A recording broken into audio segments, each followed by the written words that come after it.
You're watching Pyro Media Network.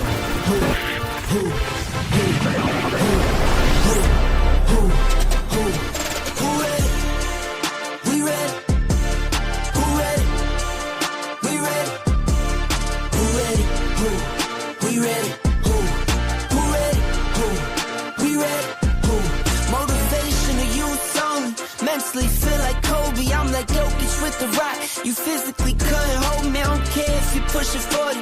You can never little bro me. You're on step like Ginobili, from young OG to the OG. From nosebleeds to floor seats, circle stronger than Cuban links. My gold dance, your gold plated. You verse me, now that's a reach. We ready.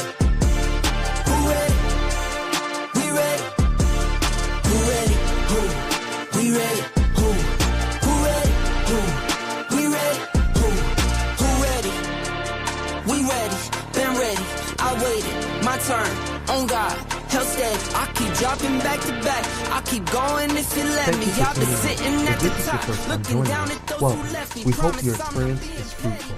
Please feel free to visit our website to find out how you can join our growing family. While we are loading your experience, please do us a quick favor and hit that like button from whichever platform you're watching or listening on. Also, share so others may enjoy as well. And we hope you would consider hitting that subscribe or follow button so you can check out more of our amazing content. All right, let's start the show. The Voting Rights Act is dead. 6 votes. Done. I need y'all to understand what that law was. It wasn't a policy preference. It wasn't a compromise somebody haggled out in a conference room. People bled for it, on camera, in front of the whole country. And it passed because something snapped. That's the law they killed today. And I swear, if one more person comes in here with a stay peaceful, trust the process speech, let me tell you all about the process. The March on Washington worked because JFK was watching what was growing on the other side and doing the math. The Civil Rights Act passed because Birmingham burned. The Fair Housing Act got signed 4 days after Dr. King was murdered and dozens of American cities were on fire. Every single major civil rights law in this country has a rebellion in its footnotes. Everyone. Power didn't move because it was asked nicely. It moved because it was scared of what happened if it didn't. The moderate ask only gets heard when power is scared of what's standing right behind it. They cut that part out of the textbooks, gave you the dream speech, and left out the part where he said a riot is the language of the unheard. And here's the part people forget, or maybe never knew. Everything came from that movement. Everything. You're a woman with a credit card in your own name, that movement. You use a wheelchair ramp, that movement. You're an immigrant with legal protections, that movement. You're gay and your relationship has any legal standing at all, that movement. The Black Civil Rights Movement didn't just free Black people. It cracked the whole system open, and every single minority group in this country walked through that door. And today, 6 justices decided to start closing it back up. You stripped the VRA. You gerrymandered the maps. You packed the court. You did everything you could to make the vote not count. And now you want the people you did it to respond politely? Open that history book back up. Not the chapter they assigned you. The whole thing.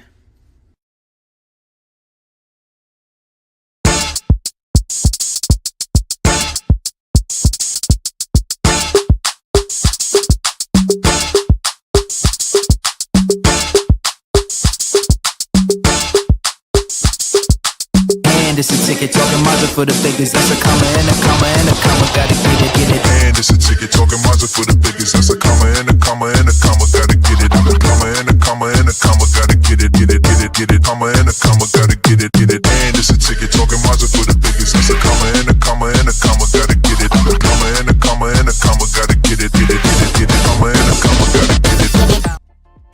What is going on, Pyromaniacs? We're back with another episode of Pyro Power Hour. I'm your host, Kwame, and I'm here for the Monday night kickoff. Listen, we got a lot to talk about on today, and I am feeling good. I hope you guys are feeling good, and I hope you guys had a wonderful weekend. I did. I was able to relax, rejuvenate, and just kind of disconnect for a little bit. My body was just like, nah, you need to relax. So I was able to do that. I also did some fun things this week, and I hope you guys did the same. So let's see who is in the building before we get started. Yes, the queen is in the building. Cupcakes is here. What is up? The guardian of these gates up in this business. What's going on? Yes. Welcome. Here she go. Dr. Holt is also here. He is another one of the guardians of the gates over in these church streets here. Anywho. Yeah, right. You see how he starts? I didn't even say anything yet. I just walked in the building, you know? Over here starting stuff. What's going on, kids? How you doing? Welcome. Hey, honey. That's my boo right there, you know. Man, fiance. So fiance. Who else is know what's going on? Cyrus, thank you for joining. Welcome. Thank you guys so much for tuning on. And yeah, we got a lot to talk about. You better come through with the copyrights and all of the things. Cupcake is ready for work. This is why she gets paid more than Dr. Let me stop. Cupcake actually comes here and works instead of complaining. I like your skunk stripe in your beard. Thank you. You know, I'm trying to embody the Met Gala on today. We'll get to that in a little bit because that child. Anywho. We got a lot to talk about on today, but before we start, y'all make sure that you guys hit that like button if you have not done so already. And if you are new to the family, welcome to Pyro Power Hour and join the network where you can find this show and many other shows on the network as well. We have a bunch of great talent. And if you're not getting notifications from either Twitch or Facebook or YouTube or wherever you're watching, you can go ahead and text Blaze, BLAZE, to 833-793-2423. That's 833-793-2423. All right, now that we got all of that out the way, let's get into some business, y'all. Let's get into the first quarter of the show. Okay, the first quarter of the show. Welcome to the Monday night kickoff. Hey, what day was that? Oh, you didn't get the cat, girl? I have to run it again. Welcome everybody to the show. We are in full spring bash, y'all. We have every year we have our spring bash and our fall showcase where we get new shows and new updates to the shows and things of that nature. So we have a bunch of new shows that's coming out this month, and I cannot wait for you guys to check them out. Not only with just Pyro Power Hour, but also with just shows across the board. We have new clients, and just hoping you're enjoying the ride thus far. We kicked it off with Dirty Laundry with our boy KO over on Thursdays at 5 p.m. So definitely check that out. But check out all of the other shows that are going to be coming on the network as well. And if, like I said, if you haven't done so already, hit that like button. And we want to also welcome everybody, all of the new subscribers. We are constantly growing on a weekly basis. I see the numbers, and I want to thank you guys for joining the family. All right. While you guys are joining the family, and if you're coming into Pyro Power Hour, make sure that you know that Dr. Holt and Cupcakes are manning the gates, and they are not here to play. So, in the words of Cupcake, act right so we don't have to act up. All right. Praise Jesus. If you got any problems, go ahead and see Lady Cupcakes over on the corner. Okay. Yes. Thank you. Praise Jesus. All right. And also, if you are wanting to send in some listener letters or fire letters, as we like to call them, or if there's articles or stories that you want us to follow up on, or if you have any suggestions for the show, go ahead and send that communication into pyropowerhour@gmail.com. That's pyropowerhour@gmail.com. And we'll go ahead and make sure that we are listening to your letters and read them out loud. Or if you want to be anonymous, you can go ahead and put an anonymous letter or email through that correspondence there. Also, like I said, text Blades, BLAZE, to 833-793-2423 and subscribe.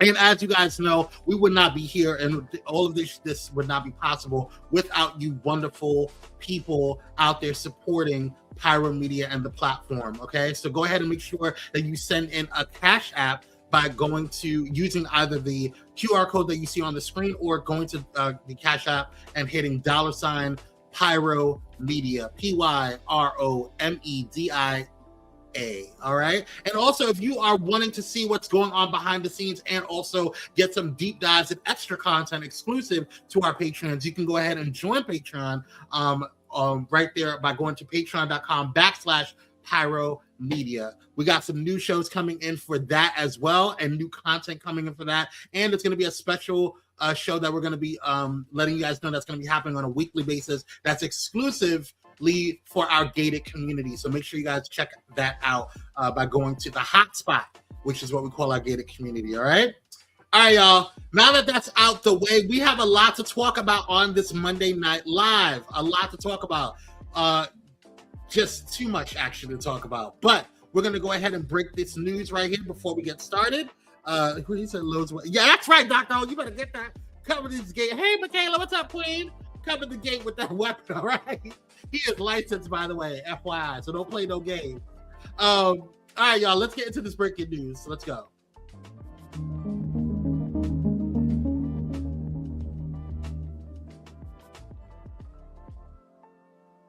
All right, y'all, we got some breaking news. So let's go ahead and start out. This just broke right before we got started with the show. I'm not going to go too much into it, and I'm not going to play the whole video because I really don't care. But I definitely want to bring it to your attention for those who may be watching who do care. Blake Lively and Justin Bell, I forget how to pronounce his last name. Forgive me if I'm mispronouncing his last name, but they had a lawsuit. I don't know if you guys have seen the movie This Is the End or The End of Us or whatever it is, or This Is Us or The End of Us or whatever. And it's based off of a book. I haven't watched it yet. I heard it's really good. But regardless, they had a Blake Lively said that Justin Baldoni or whatever his name is, there was an SA allegation.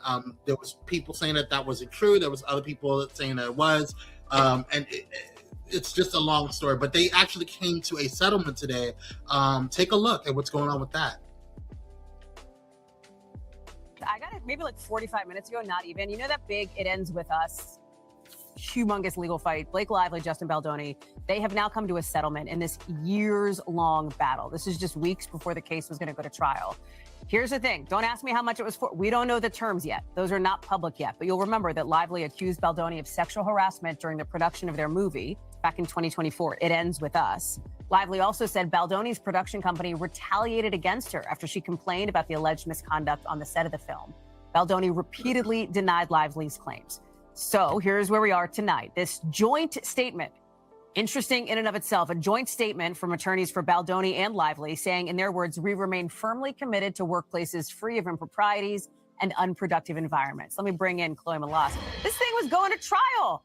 We were going to see him at like this whole thing, so many twists and turns on this very big deal moment that ensnared sort of a who's who of Hollywood celebs. I mean, Hallie, it really doesn't come as that much of a surprise. Why? Because this case was going to be so intense. And Blake Lively's legal team had said that they wanted 3 weeks to put their case on, not including what Baldoni's team was going to put on, which would be likely equal time. You were looking at a case. Okay, I don't care. So that's what's going on with them. We hope that everything works out with them. Let's move on. To something a little bit more important in my personal opinion. This was a major breaking situation that's going on. The Supreme Court has ruled to temporarily block the lower courts that blocked the dissemination of this birth control pill that was allowed to be received via mail or telehealth. Take a look on the situation that's going on with this. It's actually a really crazy situation. And we have breaking news. The Supreme Court is restoring access to the abortion bill by mail after 2 drug companies filed an emergency appeal. Mifepristone has been approved as safe and effective by the FDA since 2000. It's used in about 2/3 of U.S. abortions and commonly used to prevent complications from miscarriages. Friday, a federal appeals court ruled doctors could no longer prescribe mifepristone by mail or telemedicine while a legal challenge plays out. Now the Supreme Court is blocking that lower court's ruling, allowing patients to maintain their access to the medication. So, I mean, I don't know what's going on with that and why that's been blocked or why they're allowing that. I do think that this is not something that we should be getting our hopes up for, because of the fact that this is just a temporary thing and that they are actually just kind of letting things play out. And so I don't know what the final decision is going to be on that. This is a very conservative court, or a Supreme Court, and so we'll see what's going to happen with that. I don't know. I don't have any. I don't have anything on this. Like, I don't know. It's a toss-up, to be quite honest with you, to see what's going to happen. Handmaid's Tale, and that's all I have to say. Listen, I mean, really. Oh yeah, a guy for occasion. I don't know what you were talking about, Keats. Maybe. Oh, y'all having the sidebar conversation. Okay, cool. All right. So let's move on after this. That's what's going on with that. Do I have anything else on this? I do not have anything else. What's going on? Let's get into the birthday, shall we?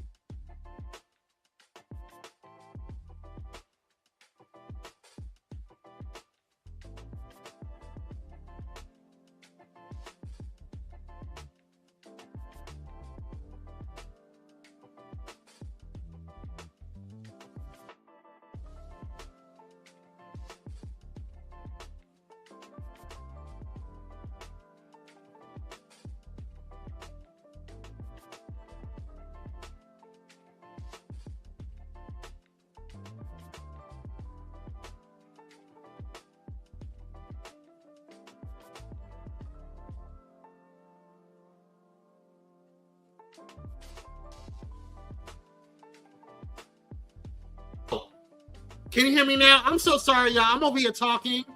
I had myself muted. My bad. I'm so sorry. Can you hear me now, guys? Let me know if you can hear me. I'm sure you can hear me now.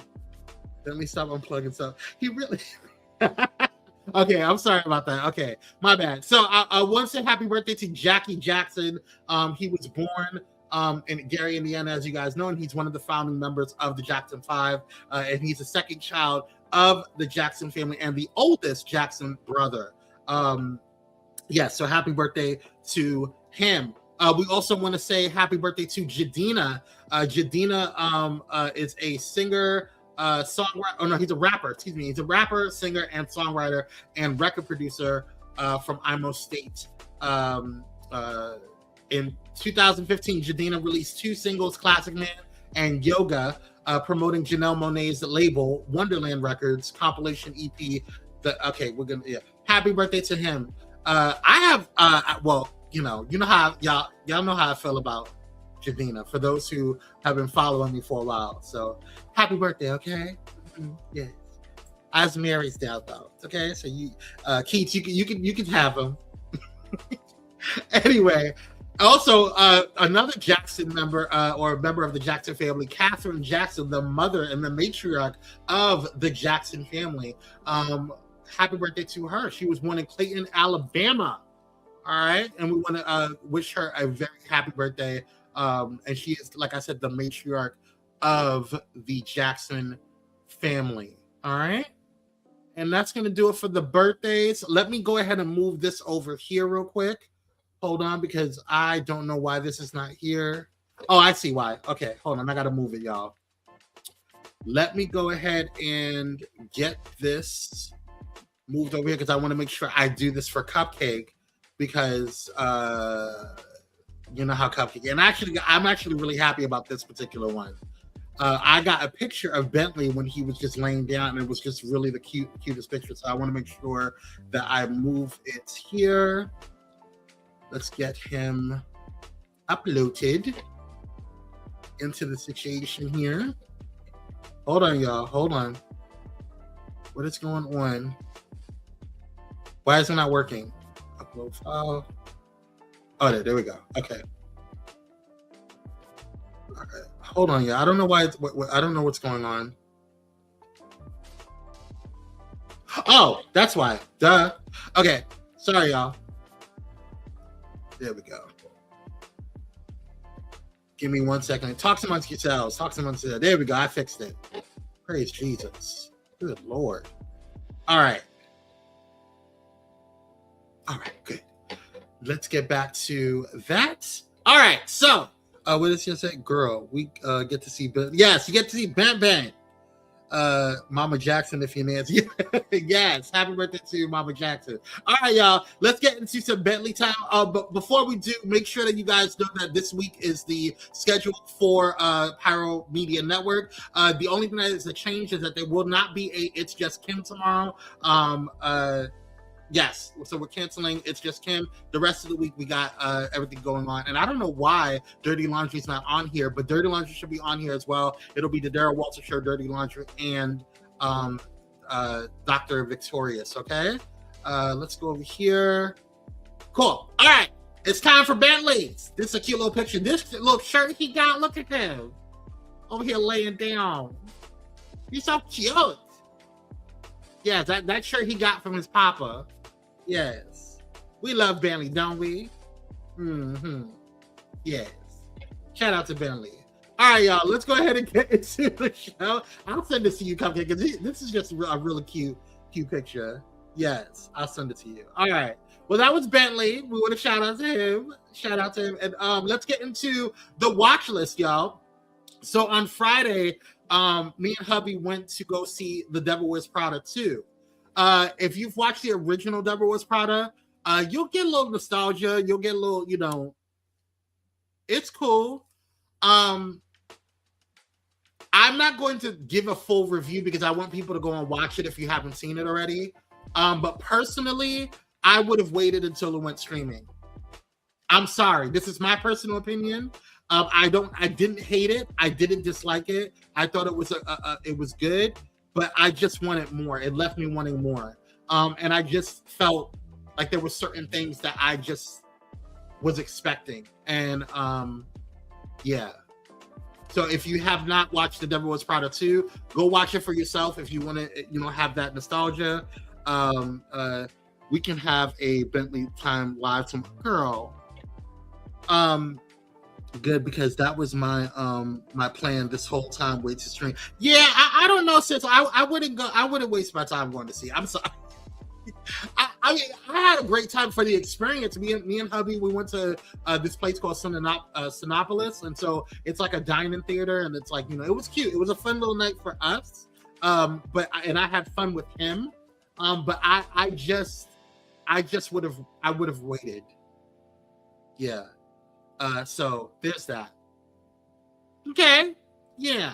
All right. Let's see. Anything else that's going on? Oh, if you have not done so, hit that like button, please. If you're watching on the replay, hit that like button. It does help the algorithm. And subscribe if you have not done so already.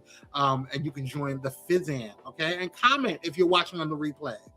All right, y'all, let's get into the second quarter of the show. We got a lot to talk about today, so I want to make sure I give some as much time as possible to the show. First up, Real Housewives of Beverly Hills star Bose had some words for Andy Cohen, her boss, which I was just like, you go, girl. Because Andy be reading these girls for filth and be trying it, but she gave her one.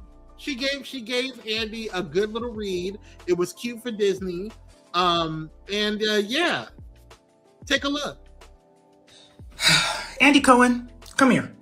I'm calling you to the front of the class, okay? Did you really make this face? When we were at the Real Housewives of Beverly Hills reunion and we were talking about this. CMO job is a short tenure job. It is? Yeah. It's not meant to be for It is intentioned to be a long time, but what happens is that a lot of times the blame of any company's failure or its issues with the stock falls on a CMO. Now, I know you couldn't have meant to have a skeptical look, right? Because there have been plenty of white papers and think pieces that have been written about the tenure of the CMO and the high pressure job that it is. So even though you decided to double down with this, I'm going to believe that you were simply unaware. But now you're aware. Okay, now everyone, while I have your attention, I don't want us to be distracted by this debate about whether or not I can keep a job, okay? But by the way, do you really think that billion-dollar businesses would keep hiring a CMO who has a failing track record? No. Okay? And do you think I'd be placed in not one, but 2 Hall of Fames if I didn't do anything? No. Okay? So it's not an accident or by happenstance, all right? And let me just say the quiet part out loud, which I didn't say at reunion. Of the approximately 329 to 346 Fortune 500 companies who have a senior marketing leader in the C-suite, only 1% of those CMO roles are currently held by a Black woman. 1%. That means if we take the high number, let's say 346 CMO roles, that means 3 or 4 of those roles are filled by someone who looks like me. And oh, by the way, I know them personally. That's how small the circle is. So I hope that everyone who was skeptical is now aware of the disparity, the challenge, and the incredible amount of fortitude it takes to achieve, all right? And even though I chose to retire from corporate life, I want everyone to be aware that more than 300,000 Black women have been forced out of the workforce, not of their own volition. It is outpacing all other factions of the population. Even though Black women continue to outpace all other factions in education. Do you really think that this sounds fair? How can it be? So if you really want to debate who can and cannot keep a job, let's actually talk about that. And let's find a solution. Ooh, girl. Now listen. I didn't know what the hell she was talking about because I skimmed past that when I watched the reunion, okay? And I'm a fan of the Beverly Hills Housewives, so I know who she is. So I know some of you probably don't know who she is because, you know, you may not watch the Beverly Hills Housewives. But I also want to say this. You can't just go on to Beverly Hills Housewives. It's not like the other Housewives shows. You have to make and have a certain criteria in terms of financially in order for you to be eligible to even go on Beverly Hills Housewives. Like you have to have a certain income ratio. And so she's rich. She has money. All right, and by herself, she's not an actual housewife. I think not yet. I think she just got engaged, but she's not a housewife. She's not. She makes her own money. The girl's a boss. Okay, so you can't just go on there and just be like, oh, I'm a housewife of Beverly Hills. That's not how that works. That's one of the few. And I know some of the other ones are starting to get like income ratio criteria or whatever, but I know for sure, for a fact, that Beverly Hills Housewives is one of the few franchises that you have to do that. She let Andy Cohen have it, and I've been waiting for one of these girls to let his ass have it. She is beautiful. She is gorgeous. What she said? Running, not wearing. I'm rich too. July. Shut up. Girl, I don't even know who you are, but go on right. In the words of T.S. Madison, I'm rich. I am very rich, bitch. Anywho, let's get into the rest of the show. Go off Bose and shout out to you.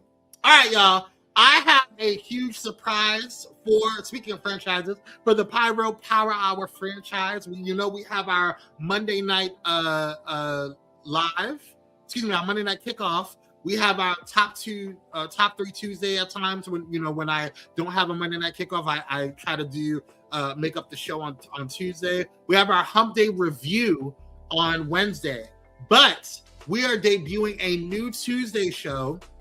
And I have a special co-host that is going to be coming on, and I'm going to save who that person is for that when we air on Tuesday. And when we debut, we are debuting this new show on May 12th. It is called The Reality Tuesday. And I know some of y'all may remember the reality TV edition. It's very similar to that, but we are not just staying in Bravo land. We're going to be doing a bunch of different shows and highlighting a bunch of different shows across different networks. So we're not just staying in the Bravo world. So I'm super excited to announce this particular show. I'm happy to bring it back because it was fun when we had our panel, and I'm looking forward to showing you who this co-host is. You're going to be really, really excited about it. And this person is pretty much a reality TV guru. So this person knows even more than I do and watches way more reality TV than I do. So I'm looking forward looking forward to debuting this show. So that is that on that. So stay tuned for May 12th. That is not next week. Wait, is that next week? Yeah, that's next week. So next week, next Tuesday. So stay tuned for that. Let's see here. Oh, and then we have another show for another branch of Pyro Power that's coming up, but we're gonna debut that. We're gonna let you guys know that on Wednesday when that's debuting. So stay tuned for that one. We'll talk to you guys on the Hump Day review about that other show. It's a lot going on with the Pyro Power Hour franchise here. Now, next story. Britney Spears. Britney, and I didn't do a video for this one because Britney, girl, it's Britney, bitch. So apparently Britney Spears was just had a courtroom moment, and this time it didn't turn into a full-blown legal nightmare. Okay, now she actually just dodged jail time. Okay, I don't know how, but she did. Probably because she is the pop icon. But this particular pop icon managed to dodge jail time after pleading guilty following a DUI arrest earlier this year. Instead of things escalating, it looked like her legal team helped land her in a much lighter situation. As it was reported in March, Britney was pulled over on a California highway not far from where she lives. According to reports, officers noticed her driving was off, erratic enough to raise some red flags, and California Highway Patrol said she seemed impaired and had her go through multiple field sobriety tests before placing her under arrest on suspicion of driving under the influence of both drugs. Well, they said that they are going to allow her to not go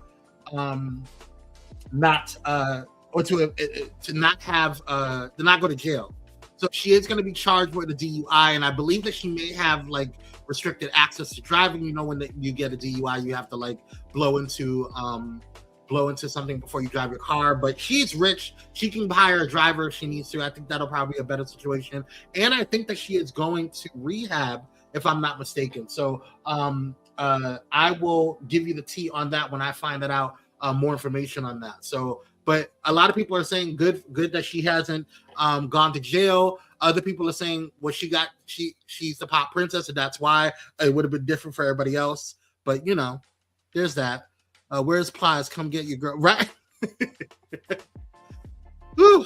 Well, we wish you the best of luck, Britney. I like Britney Spears. You know, I grew up with her, and she was, you know, a pop icon and a gay icon. So. It's sad to see her go down this route. So I wish her the best and praying that she's doing better. All right. Spirit Airlines shut down this past weekend.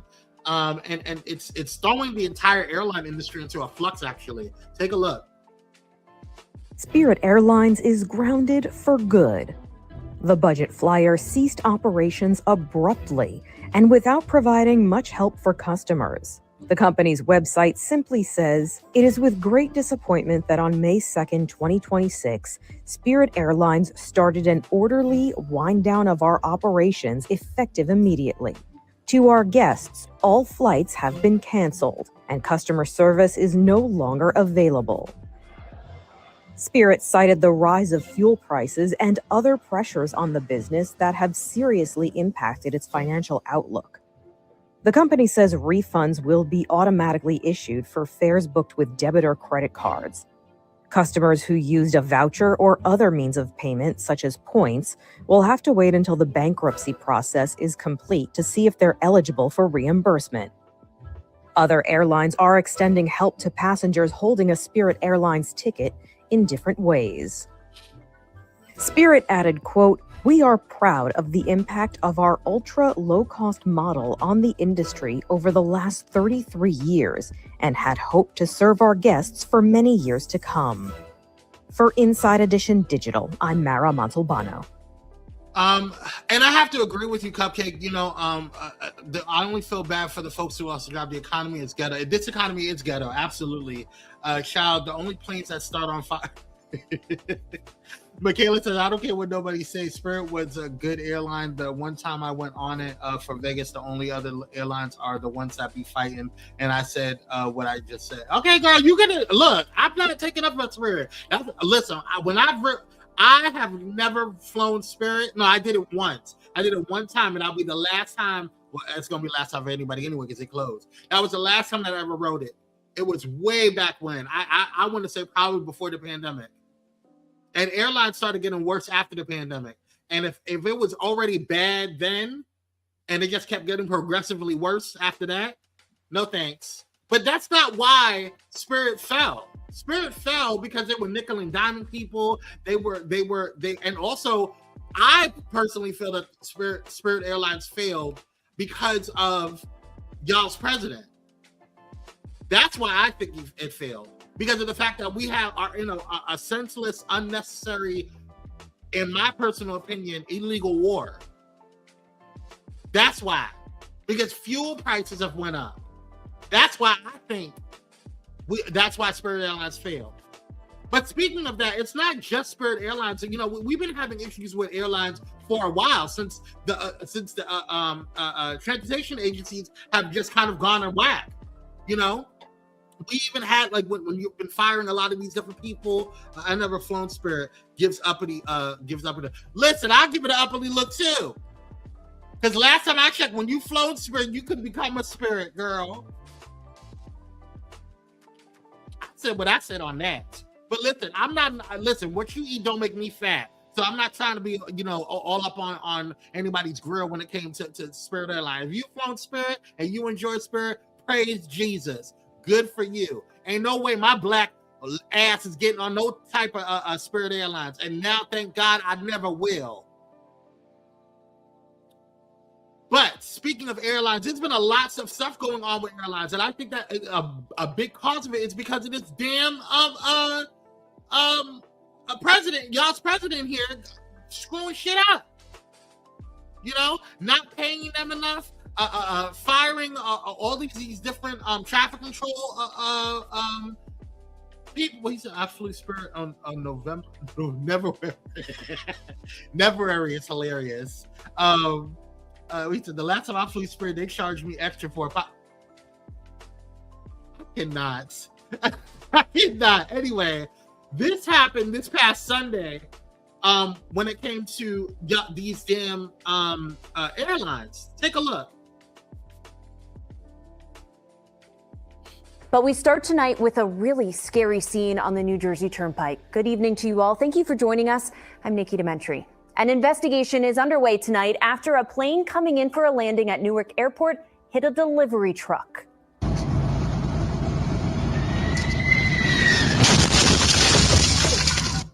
That video takes my breath away every single time. Now, this all happened around 2 this afternoon on the southbound side of the New Jersey Turnpike. The driver of the truck suffered minor injuries.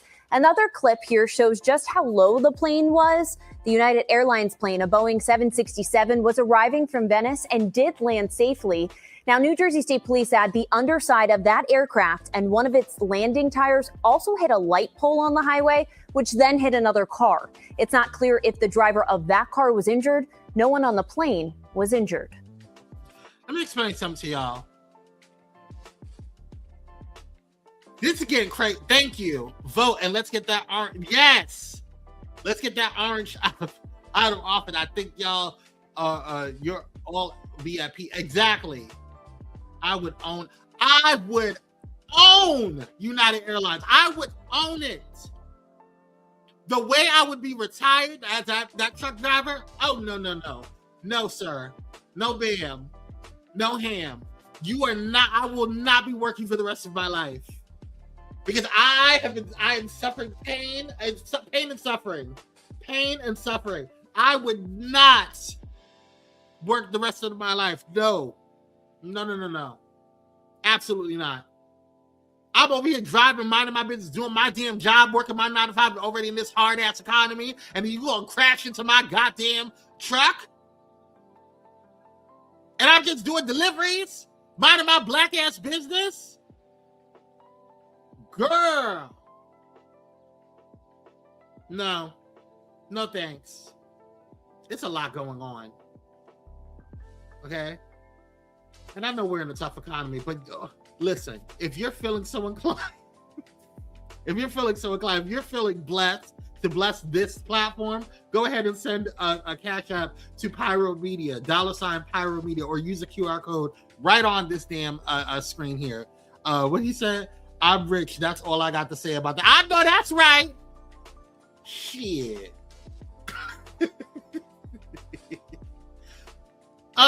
Rudy Giuliani, real quick. He was admitted to the hospital. He was in critical condition from pneumonia. Take a look. All right, to this now, we're also monitoring some breaking news. Former Mayor Rudy Giuliani remains hospitalized in Florida. Fox 5's Morgan McKay is in the newsroom with more on what we know about his condition. Morgan, what can you tell us? Hey, Bianca, a spokesperson for former Mayor Rudy Giuliani says that he's currently recovering from pneumonia and that he remains in critical but stable condition. Now, in a statement, a spokesperson for the mayor, former mayor, says, quote, on September 11th, Mayor Giuliani ran toward the towers to help those in need, which later led to a diagnosis of restrictive airway disease. This condition adds complications to any respiratory illness, and the virus quickly overwhelmed his body, requiring mechanical ventilation to maintain adequate oxygen and stabilize his condition. He is now breathing on his own with his family and primary medical provider at his side. Now, news broke yesterday that Giuliani, who is 81 years old, was taken to the hospital in Florida. It's unclear when Giuliani was first taken to the hospital, but last Friday during his nightly online show, he told viewers that his voice was a little under the weather and was coughing a few times throughout the broadcast. Today, Mayor Zohran Mamdani wished the former mayor a speedy recovery. Mayor Giuliani is someone that we as New Yorkers know well, and he's been a fixture in our city's politics and public life for so many years. And I know that many New Yorkers are concerned by the reports that he's in critical condition. And so we do keep him and his family in our prayers at this time. And we'll continue to keep you.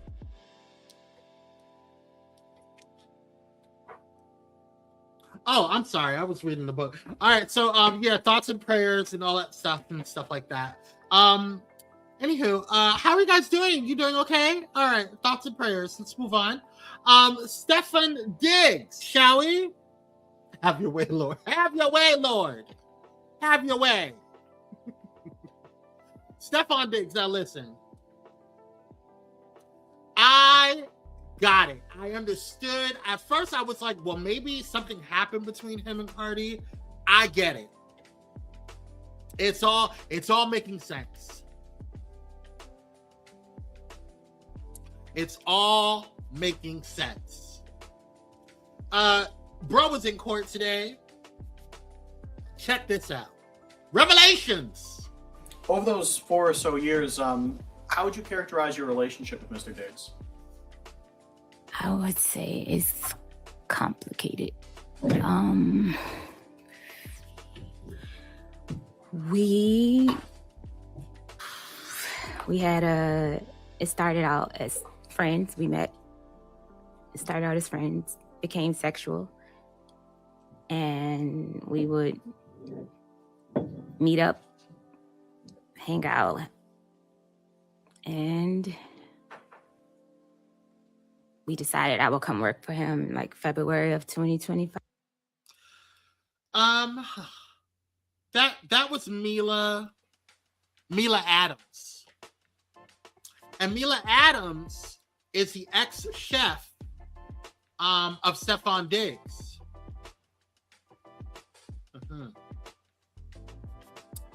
Baby! Stefan! And not Arkell, okay? Oh, that is a Newport unfiltered. Honey, again, everybody.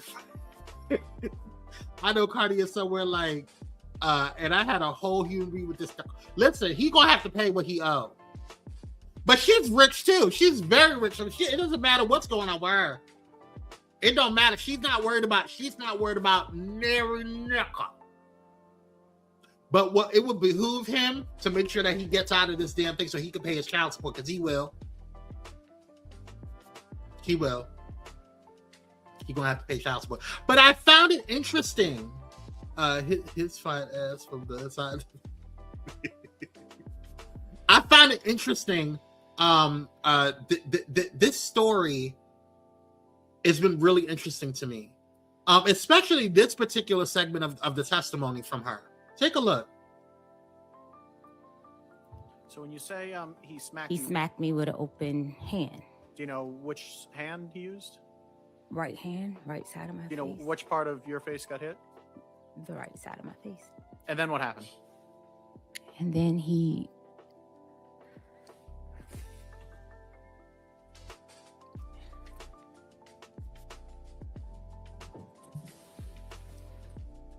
Can I have a second? Can I have a second? Yes, you can.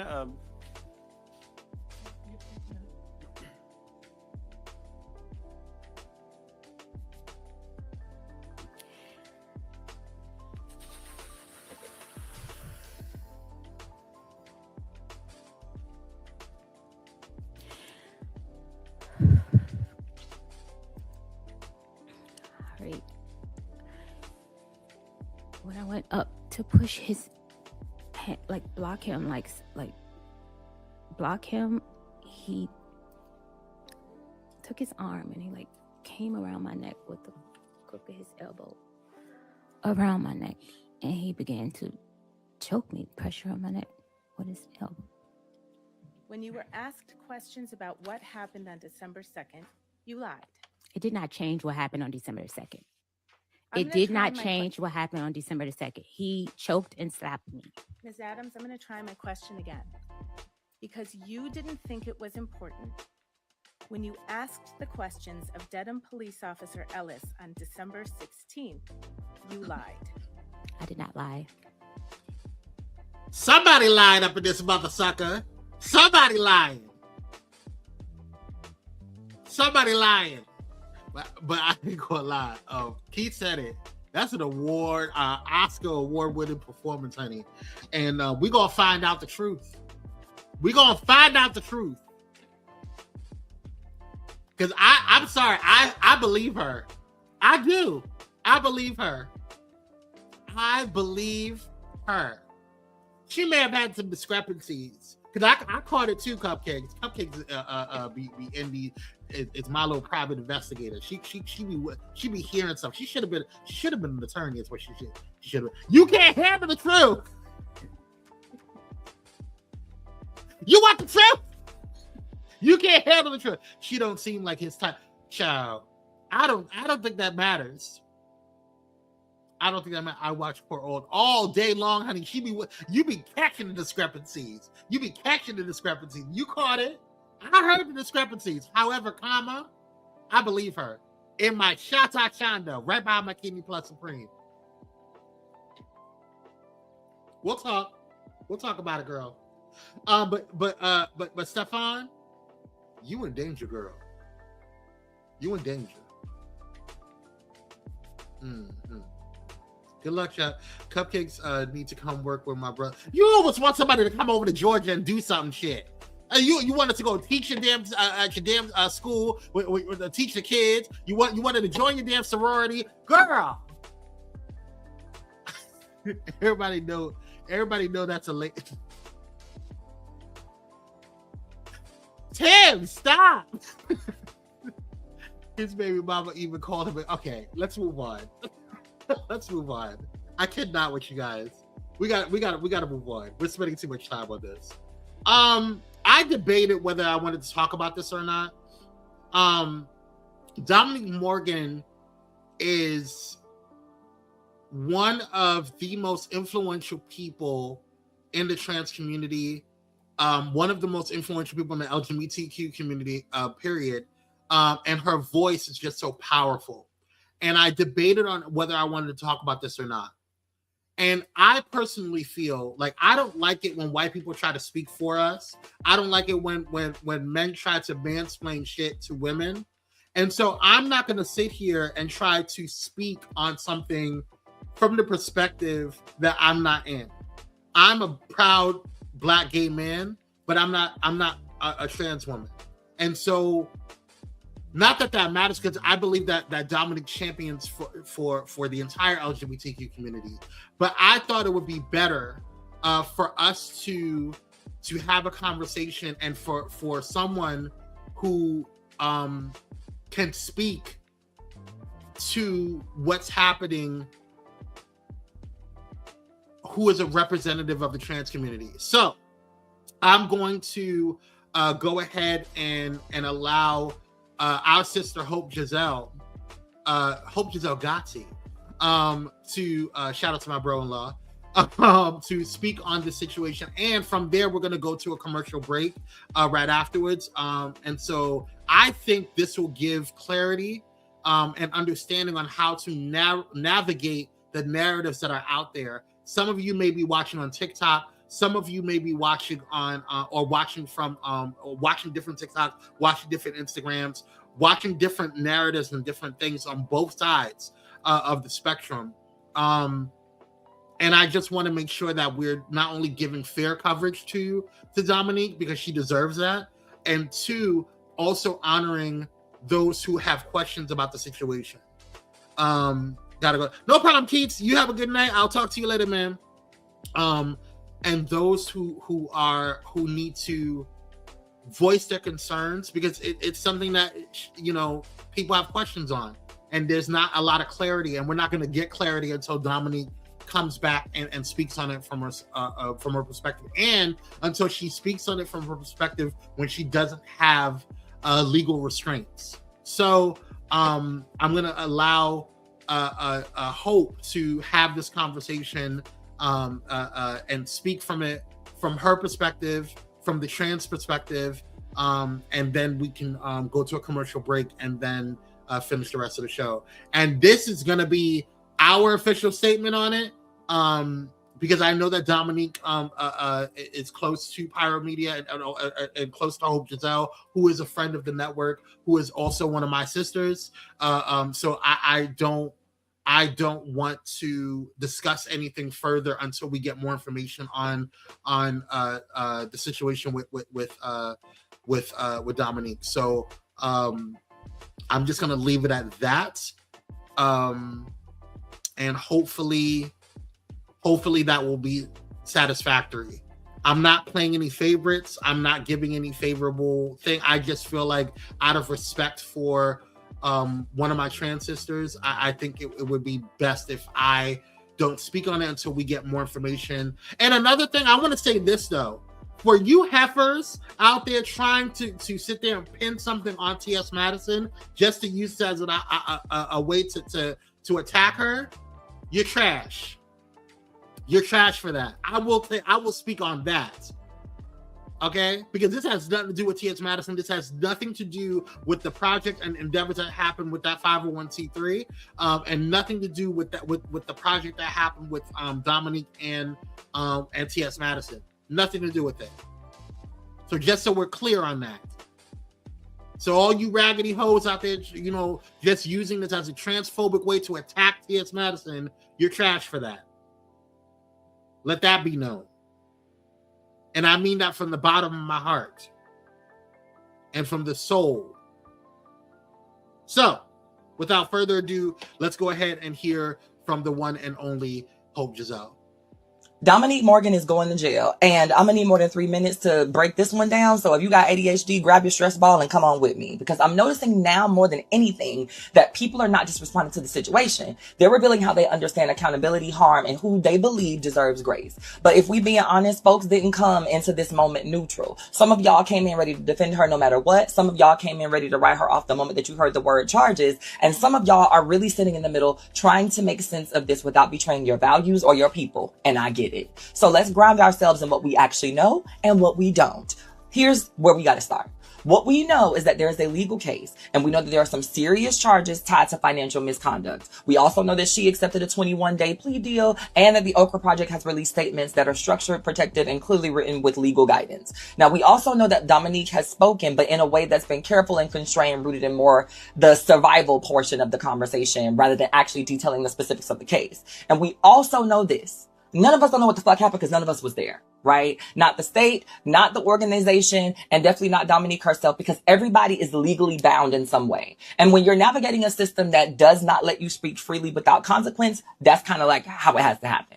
So what we're watching right now isn't the truth in its entirety. It's three different narratives that are moving at the same time. The state is telling a clean prosecutable version. The organization is telling a protective institutional version. And Dominique is telling a personal survival based version. All three of these things make sense given the consequences. Now, the truth likely lives somewhere in the tension between all three of these. But I want to talk about where each side falls short, because nobody in this situation is above critique. The state is doing what the state always does. It's presenting a paper trail, building a case around documentation, and framing this as a breach of trust. While they legally could be sound in this, it would be foolish of us to ignore that the same system disproportionately surveils, charges, and punishes Black people and Black trans women in particular without ever offering that same energy towards the people and the institutions that exploit us every single day. The Ochre Project, their statement is polished and it's careful and it's protective, but it also leaves us with questions about oversight, governance, about how that amount of money could allegedly move the way that it did, about internal processes, about what accountability looked like before the state even got involved in this, because accountability doesn't just live with one person, it lives in the entire system.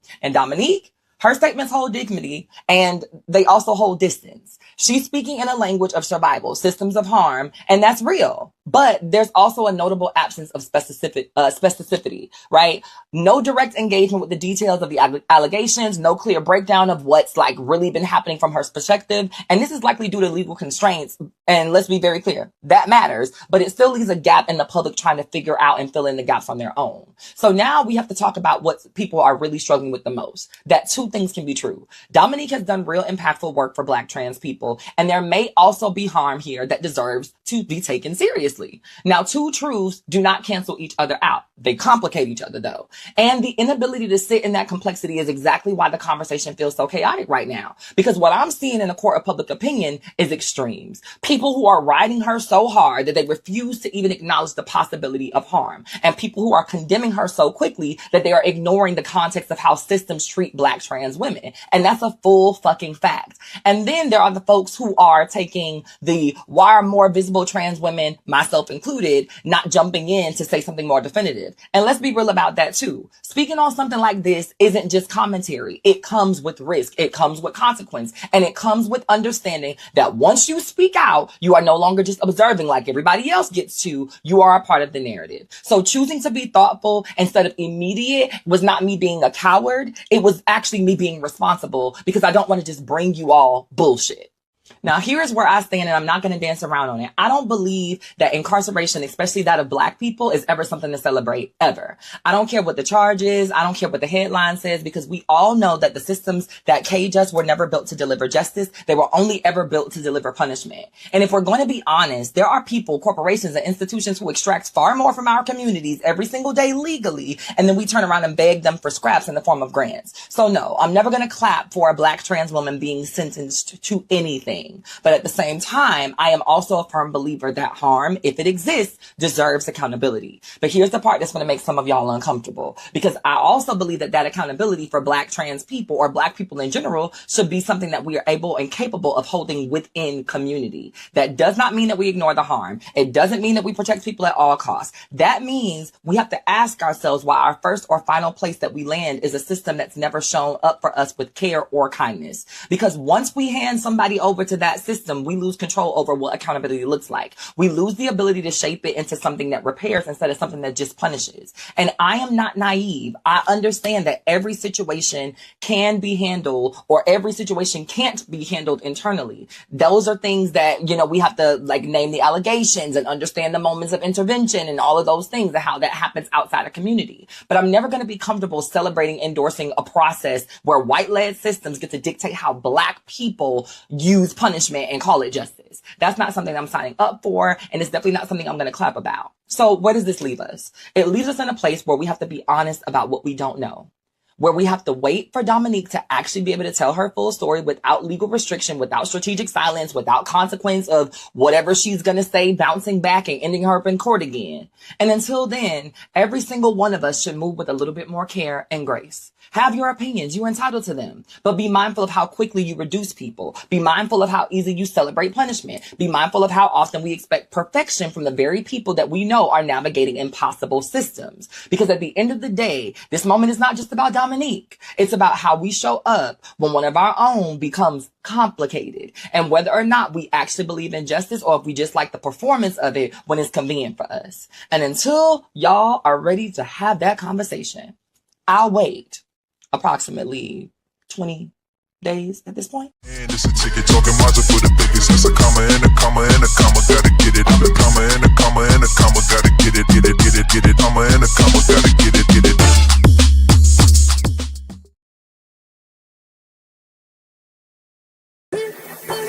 Hey, it's Dr. Nicole D. Vick from Dr. Victorious, and you're watching Pyro Media Network.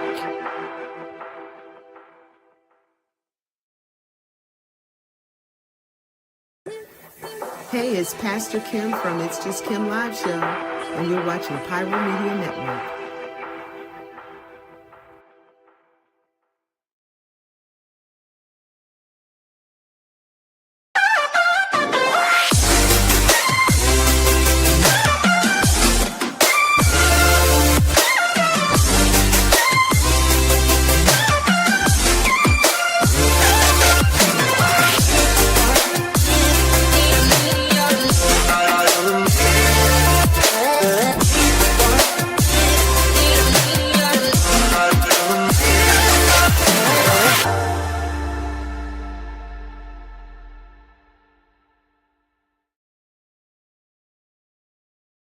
Hey, how y'all doing? Real quick, this is Daryl Walter, host of the Daryl Walter Show. I know.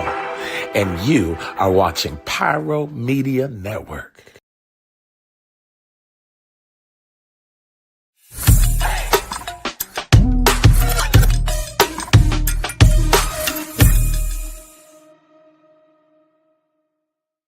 And a comma, gotta get it, get it, get it, get it. Comma and a comma, gotta get it, get it.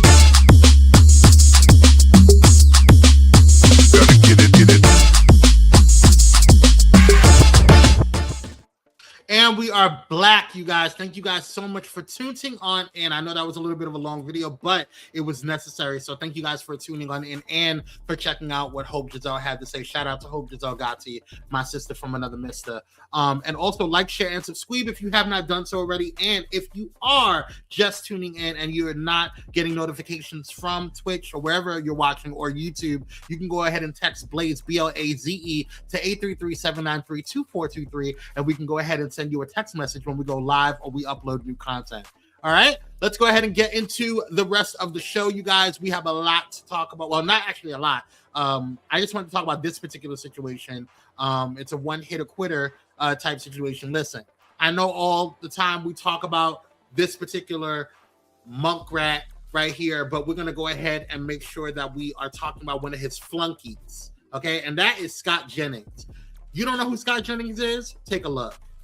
The dumb life of Scott Jennings, the poster boy of GOP fragility. You likely have seen the video where Scott Jennings has a little tantrum on camera crying about how a finger is too close to his face. Jennings is a long-time piece of work with a long history of being kind of a piece of shit, which is, as you'll likely already know, common as fuck with most Republican pundits. In 2007, he was an aide to Karl Rove and pursued politically motivated firings of attorneys who hurt Republican feelings. But Jennings was a fucking moron and did all this over email, even admitting that the people he was firing did nothing wrong but should be fired anyway because he didn't like their politics. Funnily enough, he did this on a private email server instead of the mandated government servers, which was used to cover up thousands of communications that the Presidential Records Act mandates preserving. Jennings was brought before the Senate and even admitted he refused to answer questions because he would likely receive a criminal contempt charge. Later that same year, Jennings gave PowerPoint presentations to government employees, telling them they needed to support Republican candidates and get them elected. A big fucking illegal no-no. Jennings then ran the Kentuckians for Strong Leadership Super PAC, an organization that had 0 donors from Kentucky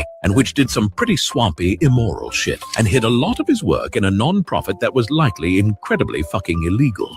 And then in 2017, he transitioned to being a pundit. He was offered a position in the Trump White House, but turned it down because he considered Trump to be an authoritarian scumbag, but quickly changed his position to go full Trumpy Trumpkins once it was clear that was the way to make money. His Trump flip is one of the craziest bits of mental grifter gymnastics anyone can possibly do. He called January 6th literally an insurrection caused by Donald Trump, and that Trump planned to overthrow the government for weeks ahead of time. And as soon as it became clear that it was better for him financially to support Trump, he flipped the switch because he is a bad human being. But while he publicly supported Trump, he also privately mocked him, telling colleagues he didn't really like the fatso orange-skinned idiot, but that this was good for his brand. The man is truly a scumbag with little to no spine, which is why he is the perfect example of the current state of MAGA and the GOP. Just an angry old fossil screaming on TV with no morals, no ethics, and no emotional regulation. Yeah, a real piece of shit, if you ask me. Okay, I am so sick of Scott Jennings and his little snowflaking ways. Take a look at what happened on CNN's the newsroom or Newsnight with Abby Phillips. I was only a few years old while you were in the administration defending prior endless wars. Now this war is failing. 8 weeks is endless to you? Okay, you said it was going to be 4 to 6 weeks. You have the attention span of a gnat? Homie, I debated you on TV 4 to 6 weeks ago, and you said we were weeks away from it. Now you're making condescending remarks because you can't defend the fact that this war is not going your way. Wait, one more time. Not going your way. One political concession. Name one political concession. Hey, whoa. Honestly, I'm not going to have this guy's everybody hang tight. Honestly. Okay. No, everybody calm down. First of all, Abby, this is where I had an issue with you on, okay? First of all, I already have an issue with you, girl, when you sit there and you allow these girls to just get crazy on your show, but that's your show. It's not my show, so you handle it the way you handle it. I know Adam Mockler, is going to handle stuff like a white boy. I would have handled it like a black woman personally, and I would have flipped the tables and shit. But that's a whole nother conversation. It would have been Baddies USA up in that mother sucker. You would have put your hand in my face talking about effing something. What? Who are you talking to? And furthermore, why is there always a snowflakey thing? Wasn't you guys the party of free speech? Wasn't you guys the party of why do we always have to go and get a lawsuit every time somebody says something? Why do we have to always have cancel culture when you guys are the one constantly getting in your feels because you don't want to hear anything negative about your leader in Cheeto? Your Cheeto in chief? Girl, but this is what happened when Adam Mockler went on to what's his name, the British guy, Piers Morgan's show the day after this all went down. Take a look. Well, Adam, I mean, what do you want to say to Geraldo? He called you a dick. The kid was a dick. You have a response? Yeah, it's not a dick to try to force a critical question and try to force the conversation to where the American people want it. Geraldo, you were there when Scott made fun of my bedtime 5 minutes earlier. Again, this is somebody not bound by any rules whatsoever on this show. He's able to lie over and over. Why should I be bound by some decorum that my opponents aren't bound by? We are in a new era where we are playing in a reciprocal manner. So I'm not playing the games where I have to be nice. Don't be a wise ass, okay? I said to you in the commercial break that immediately followed your confrontation with Scott that I thought that you made some good points. The problem is that you can be very obnoxious in your presentation. Stick to that. Stick to the substance. I'm 23. Maybe my youthful arrogance will drop with time, but there's no excuse for Scott Jennings to be on air all the time, making remarks at everybody else. And then the moment somebody gives it back, he can dish it, but he can't take it. The moment somebody tries to force the question, what political concession have we gotten from Iran? He gets worked up. Mockler, your tone was fine. Your hand was nowhere near his face. You have no reason to apologize. The reason why they're attacking your tone. Let me explain something to you. I don't like Geraldo any damn way, so he can go ahead and kick rocks, okay? But here's where I have an issue with the whole situation, okay? And this leads into into the fourth quarter, into my team huddle, okay? This is where the whole main situation of everything comes into. Today's team huddle theme and topic is generational blindness. Generational blindness. For some fuck-ass reason, you old bitches always think that it's something going on when it comes to the youth. whether it be Gen Z or millennials. You think because we're younger that we don't have any type of knowledge or experience or anything. Yet you're the same bastards coming to us and saying, hey, how do I work my iPhone? How do I work my Android? How do you send a fucking email? Let me explain something to you. Just because you have created the damn swamp that is the GOP right now, just because you have created the circumstances that our economy is in right now, does not mean that Gen Z and millennials don't know what the fuck's going on. Because guess what? We are the ones that have to deal with it when y'all raggedy asses pass on. You were so busy doing a major generational transfer of wealth that you have taken all of the wealth that should have been disseminated to your children and your children's children and created a major, huge deficit that tripled in this damn administration. So miss me with the bullshit. How about that? I am sick and tired of every 5 seconds. Well, he's young. He'll grow up. He'll mature. Yeah, he'll mature while he's trying to get a fucking house. He'll mature when he can't have rent or he can't pay rent because he has to work 4 or 5 fucking jobs because your ass voted for a fucking Cheeto and cheat. That's so busy grifting off of the goddamn nation. Building a goddamn ballroom that now we have to fucking pay for. But you are mad because this Gen Zer was talking and gave you tips and information and was talking about fact-based stuff about your Cheeto and president, and you got mad because you were cornered. Girl, yes, angry, very annoyed.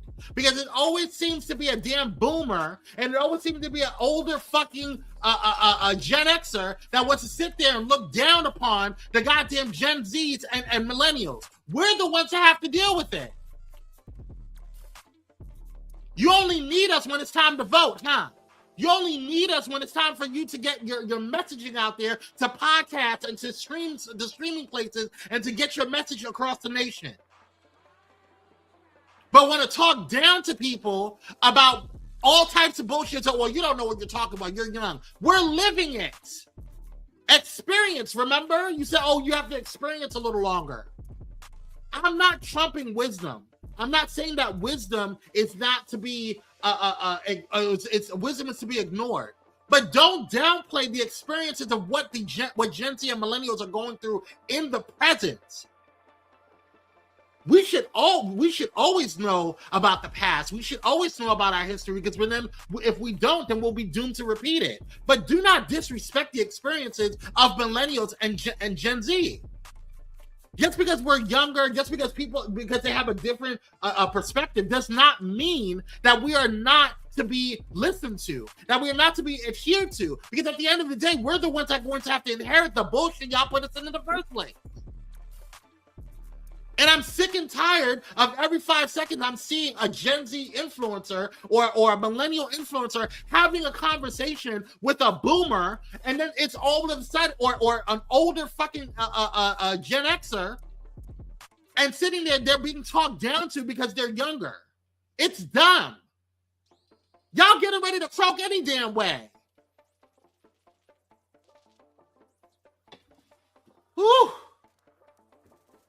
You keep saying we a lot with all that great. I'm talking. Here she go. We're living in it, girl. We're living in it. We're literally living in it. And we are the ones that have to fix it. And it's so funny because Gen X forgets that they were the ones being talked down to by boomers. Boomers are the reason why we're in this fucking issue. How about that? The establishment Democrats and the establishment Republicans are the reason why we're in this mess. So while you're sitting there having party line issues, we're the ones who have to suffer and work to fix all of the bullshit.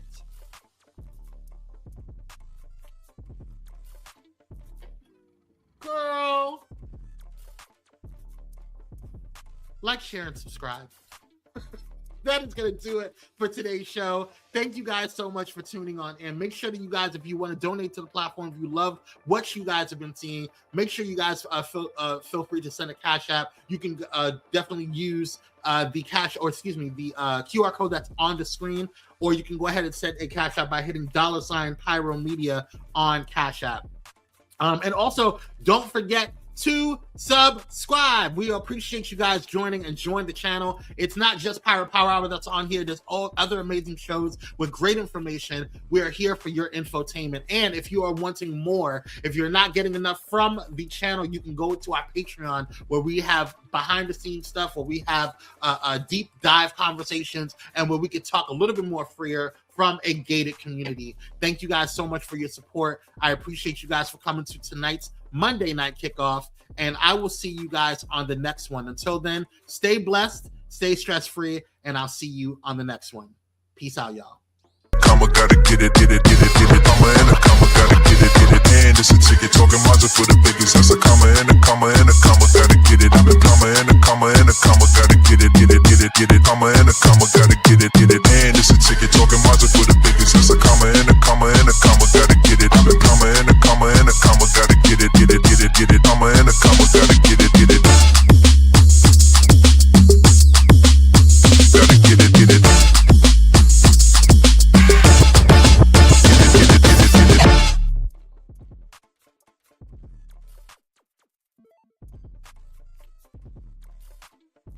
Thank you for watching Pyro Media Network. For more information, please visit pyromedianetwork.com.